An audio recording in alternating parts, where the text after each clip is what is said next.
Hey, praise the Lord, guys. I'm Straw Greenhorn. And when they were come in the house from the people, the disciples asked Jesus concerning the parable. And he said unto them, Are you yet without understanding? Perceive you not that whatsoever thing from without entering into the man, that cannot defile the man? For they enter not into the heart, but into the belly, and is passed out into the draught, purging all meats. But those things that come from within, they defile the man. For from within, out of the heart, proceed evil thoughts, murders, adulteries, thefts, fornications, lasciviousness, covetousness, foolishness, blasphemies, pride, envy, boasting. These evil things proceed from the heart, and they defile the man. So here we see a continuation of yesterday's video of the things that not enter into the man, but rather the things that come out of the man. So we saw this when they saw the disciples eat with unwashed hands, because it was a big thing with them keeping the tradition of the elders, and one of those things being the washing of pots, cups, plates, vessels, tables, all the such like. If you remember, Jesus' first miracle was in the marriage in Cana of Galilee. What did he do? He turned the water to wine, right? Where did he get that water from? If you go back and read, you'll see that it was the purifying water that they were supposed to use and wash, whatever needed washing. There were, I believe, three huge jugs or containers, whatever they called it. It was three of them. And Jesus, he went over and he told them, bear out and give to the governor taste. Now the Bible says that while they went, they knew what was done, but the governor, he did not. But when the governor tasted, he said, surely men do bring out the best wine first, but then, after men have drunken, then that which is worse. But you have saved the best wine for last. So this first miracle was done from this very, water that they used to wash. So that's how big this was with them. The washing of hands and all the vessels, plates, cups, pots, tables, you name it. So we see here them asking for clarification. This starts out with them asking for clarification, and they've been with him a while, but yet still, every time he says something, they're unable to piece it together. Remember, he just sent them out two by two, giving them power over unclean spirits, to heal all manner of sickness and diseases. Take no personal script, no money in the purse. Take not two coats, be shod with sandals and carry a staff. Take no bread. So after this, field trip, he was expecting them to start to connect the dots, because he really had drawn enough dots for them to see at least, an outline of the bigger picture. And this, them being on their own, they were supposed to have, entered a thought frame of mind where they were becoming responsible, where they were not just, students, but also themselves, leaders and stewards. So we see him being a little, if you look at, his tone of voice, he's being a little frustrated, and that's why. Because, he doesn't want to always be baby feeding them. Paul said that, I fed you with milk because you were not able to bear it. How many of you that should be teachers by now have need that someone teach you? And this is the one example of what Paul was talking about, because he was expecting them to be eating meat, solid food. Because, he knows all things. He knows what we are able to handle. He says that he'll never put on us anything more than we're able to bear. So something was not coming through. Something was getting tied up. Something was, stuck in a loop rather than moving forward. Because his answer to them, are you yet without understanding? Understanding is what they were supposed to be piecing together and understanding and learning. If you notice, wherever you go, and you will see like, interns or students that are learning a trade or a craft or a profession, you'll notice they each have different demeanors. Some are more laid back, and learn and paying attention as they go. But then some you'll see that they're way more observant. Usually you see them with like a notebook when maybe nobody else has a notebook. They'll be asking different questions than everybody else is asking. Because they themselves are seeking for something deeper. So he was expecting them to be to a certain level by now. And they came unto him asking him to expound the parable. Because up until this point, what did he say? Well, first of all, they saw them eat with unwashed hands, and they came and complained to him. Why walk not thy disciples after the tradition of the elders, for they eat bread with unwashed hands? First thing he said, ye hypocrites, well did Isaiah prophesy of you, that these people, they draw down to me with their mouth, but their heart is far from me. Howbeit in vain do they worship me, teaching for doctrine the commandments of men. For Moses said, honor thy father and mother, and whosoever shall curse father or mother, let him die the death. But ye say, whosoever shall say unto his father or mother, it is Corban, that is to say, a gift, by whatsoever thou mightest be profited by me, then he shall be free, and ye suffer him to do no more ought for his father or mother. So we really see, a zigzag being happening here, multiple issues being addressed and different examples being used. We started out them complaining about them breaking the tradition of the elders by not washing their hands. Jesus, he showed them how they are breaking, God's commandments and replacing God's commandments with their traditions. And he used the example of parents, them telling them it's okay to not, do more for their parents, but all they have to say it is Corban, and then they shall be free. So then how do we end up, here, the things from within that defile the mind and not from without? So then he goes on to the tangent of showing them that because they were arguing that, they're breaking the traditions, but, to let them understand that this washing of the hands is not what's going to make you clean or unclean, because they were fully made up in their mind that this was something to highly esteem. So he really did, dance on two different dance floors in explaining this one complaint. This complaint was they are breaking the tradition of the elders and eating bread with unwashed hands. So first he addressed the tradition of the elders by showing them how they are, breaking the commandments of God and replacing the commandments of God with this tradition. And then he addressed, secondly, the eating bread with defiled hands, showing them that it is not eating bread with defiled hands that's going to defile you, but rather things that come from within. And then he went on to list a whole, plethora of things. So I said yesterday that we missed the chance of governing the issue of what we eat making us unclean. Because in the Garden of Eden, when we all ate that fruit, right? That was the one chance that we had to remain clean by watching what we eat. And the issue that's really showing itself right here is that this would have been easier than the second part, which is now we have to watch all these things, the things that come out. And that's what, these scribes and Pharisees are feeling on some level. On some level, they feel it that it's easier to watch what you eat rather than what you do say, this evil eye, lasciviousness, covetousness, blasphemy, pride, and all the things that he listed. They're trying to somehow create the construct in their mind because this is actually easier to keep. But we missed that part. So now we have to do the hard. There's a saying that, if you don't do what you were supposed to do originally, then you're going to have to play catch up. And it's going to be way harder. If you would have done the simple things you were supposed to do at first, then, life would have been easier. But instead, usually it's when you hear stuff like that, it's usually procrastination, lack of discipline and dedication. Some people, when they go to the mechanic, like I said in one of my videos, he'll tell them that, hey, you need this fixed. And then how much, they ask how much, and he'll say like $200-300. And they're saying, no, I can't afford that now. But then, he'll tell them that, hey, it's important. You gotta, take care of this now because it's going to cost you way more. And then, they say no, and then they forget it over the next couple weeks and months. And then now a bigger problem happens. I know that they have to pay way more. I don't know, maybe the engine gets, busted, and they have to pay, 8,000, 8, 9, 10,000 for a new engine. If you don't do the simple things first, that's required, then, the consequences that you face is going to be way harder, and it's going to be way more things. And that's what happened in the Garden of Eden when we were told not to eat that fruit, and we did.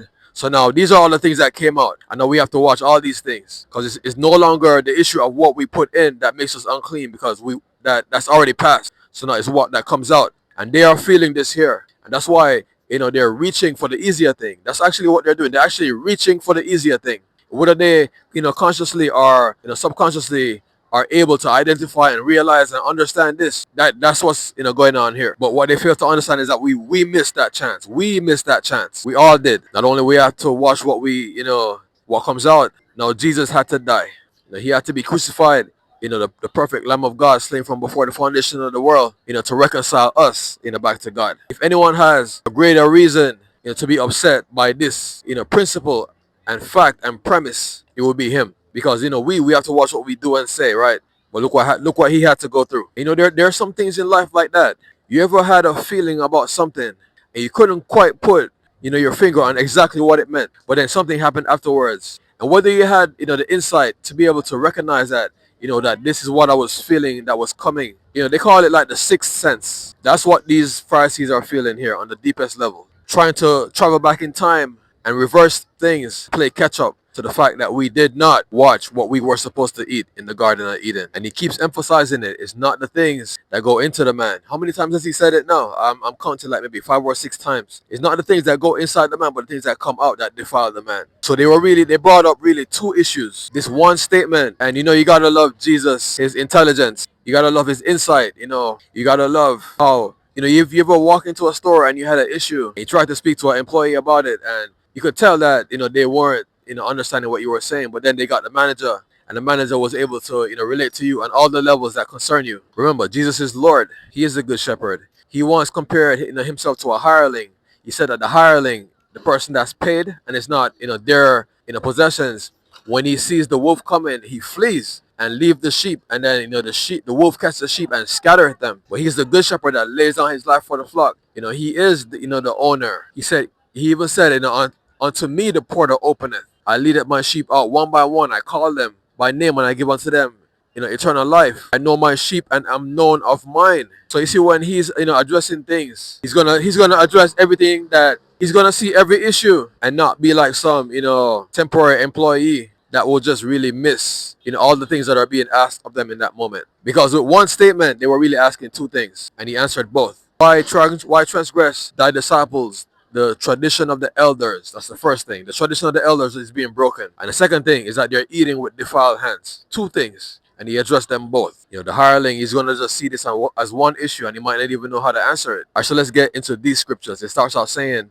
and when they were come inside the house from the people, the disciples asked him concerning the parable. So, we always see him do this. It's not anything new. At one point, they didn't even list everything out individually, but they just grouped it all together and called it one. When they said, and when he was alone with his disciples, he expounded unto them all things. This is what was said.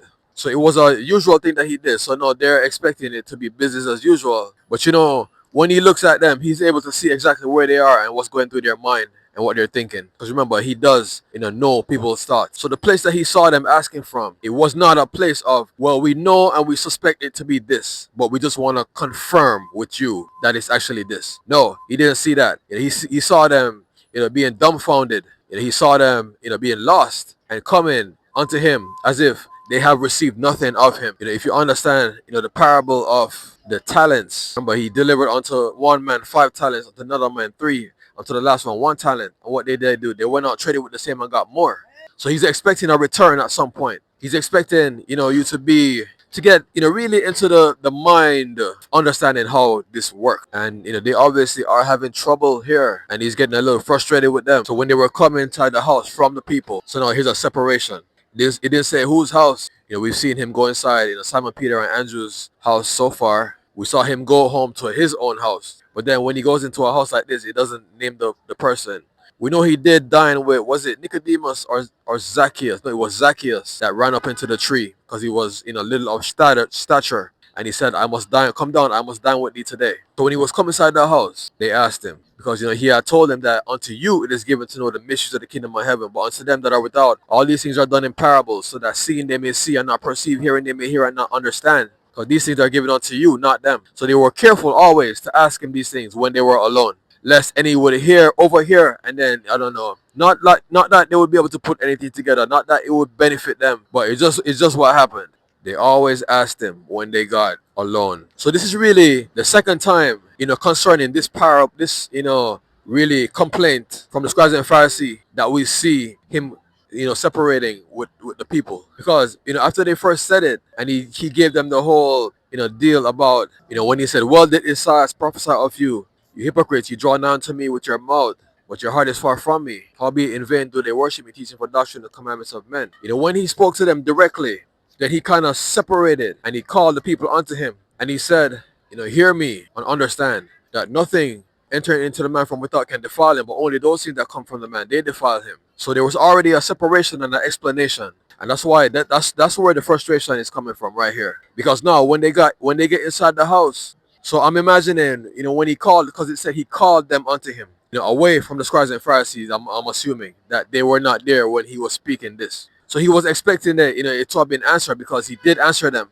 So now they come inside the house. So that this is an even smaller crowd. And they're asking him now about the parable. Again, this is the second time now he's having to explain this parable. And that's where the frustration comes from. This is the second time. After they had, accused them of eating with, unwashed hands and breaking the tradition of the elders, he called them right then and there out in the open, wherever he was. He called them unto him and he spoke to them. Now he was expecting that everything would have been handled. But then now here we come inside the house and they're still asking about the same thing. That's where the frustration is coming from. So in the next one it says, and he said unto them, are you yet without understanding? Perceive ye not that whatsoever thing from without enter into the man cannot defile the man?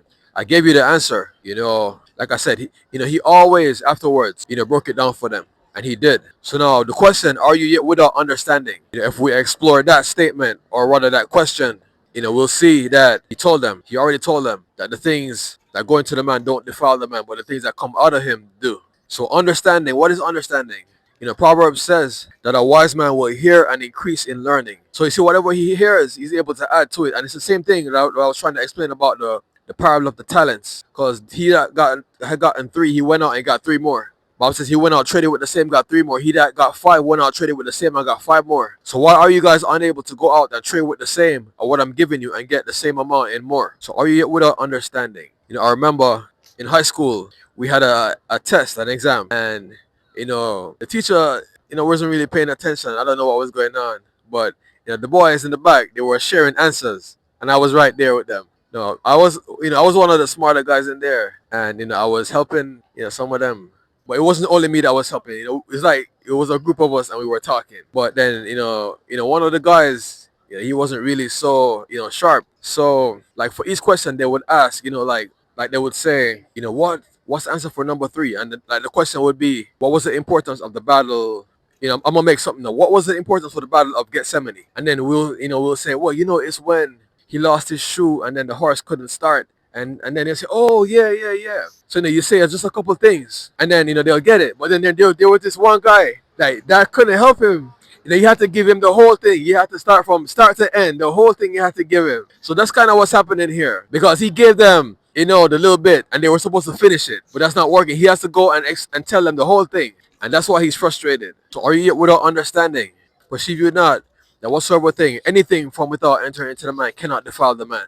It doesn't matter what it is, because we already missed that. We already missed that boat, and there's no catching up to that boat, as these scribes and Pharisees don't realize that they're doing. It goes on to say, for it entereth not into the heart, but into the belly, and is passed out into the draught, purging all meat. The body, how it works. Whatever you put in the body, it breaks it down. Breaks it down to the micronutrient. Proteins are broken down to amino acid. These complex proteins, and that's what the body uses, is these, because individual amino acids, they form a line.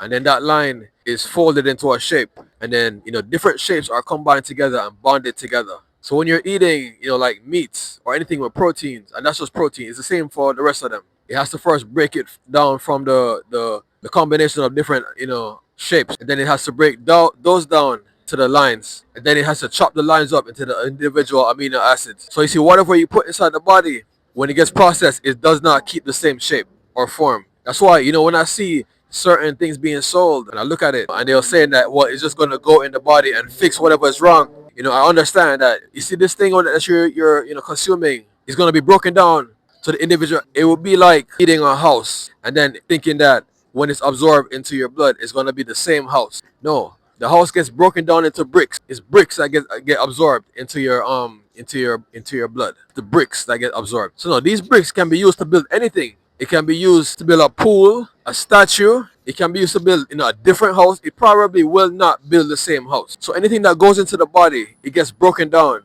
to the basic parts. I mean, obviously you don't want to drink poison, because then that has a different effect, right? So even if something was designed to corrupt you, by the time it gets into the digestive system and it gets broken down, it's just individual pieces of something. So he has a literal right to say that it's not that which entereth into the man that defiles the man. Because when that gets processed and broken down, it's just basic building block for it entered not into the heart. There's many, even if there was such a thing, when it got eaten, that thing could end up in your liver, in your kidneys, it could end up in your muscles, upper or lower body, in your lungs, it could end up in your toes. Who's to say it's gonna go right to your heart, right? And that's even if there was such a thing. I hear people talking about, the Antichrist is gonna come and give people a vaccine and it's gonna be able to control people. First of all, anything small enough to pass through that needle and have that kind of technology, man, I think we made it as human beings, right? And the second thing is, who's to tell where that's going to end up? I just listed all the places where the food can end up, right? Well, it's the same thing. And who's to say it's going to end up in the brain? And there is what's called the blood-brain barrier. There's a barrier to prevent things. Certain things are able to pass. So next thing I hear them say, it's going to alter your DNA. You understand, the DNA is what builds our physical structure.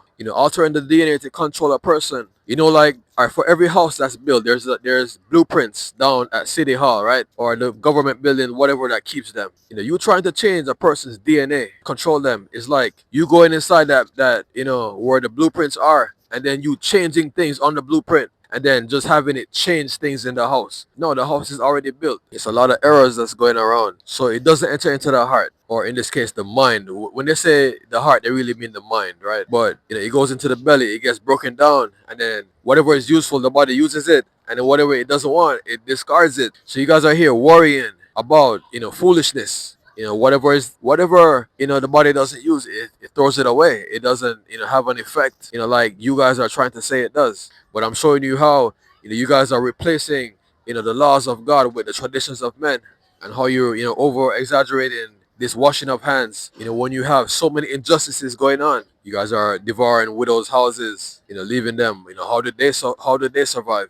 You're telling the children that to say to them Corban. So after you take all their money, then now you tell the children to say to them Corban. And then where do they get help from? John the Baptist saw them. He said, "You generation of vipers, who had warned you to flee from the wrath to come." One time Jesus was talking with them, and they said, "He said unto them, Ye be blind leaders of the blind." But then they say, "We are not blind." And then Jesus said, "Okay, if you were blind, then you will have no sin. But you said that you see, so your sin remaineth." So in the next one it says, "For the things that come from within, they defile the man." There it is, one more time. How many times is that so far? For from within, out of the heart, proceedeth. Then he goes on to list everything. All these things. Evil thoughts, murderers, thefts, adulteries, fornications, lasciviousness, foolishness, blasphemies, pride, ego. All these things. But these things come from the heart. So then, it's your heart, your mind, how you think. He said that every tree shall be known by the fruit. You'll be able to know a good tree because it produces good fruit. Bad tree will produce bad fruit. And these are the fruits that he's listing here. People, we've learned to be so deceptive and manipulative. And if you're not careful, people will with all their might convince you that they're green even while you're looking at their purple skin. The safest thing to do in life is to watch what a person does, and not so much what they say. Yeah, you watch what they say, but watch what they do. People are trying to evolve even past what they really are. And then in the last one it says, "For the evil things that come from within, they defile the man." So then if it will say the evil things defile the man, then maybe the good things, what would be the opposite of defile? The good things esteem the man. I am Straw Greenhorn.